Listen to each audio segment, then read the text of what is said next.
الآخرة ورحيمهما. يا رب ارزقني رزقا حلالا طيبا واسعا، وبارك لي فيما أعطيتني، ولا تجعل الدنيا أكبر همي ولا مبلغ علمي، واغفر لي ولوالدي وللمؤمنين والمؤمنات. اللهم إني أسألك من فضلك العظيم وخزائنك التي لا تنفد ورحمتك التي وسعت كل شيء.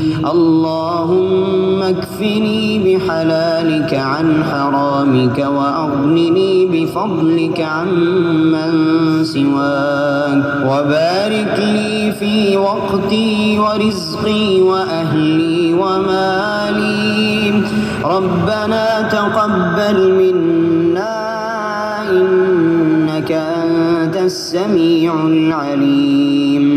ربنا آتنا في الدنيا حسنة وفي الآخرة حسنة وقنا عذاب النار.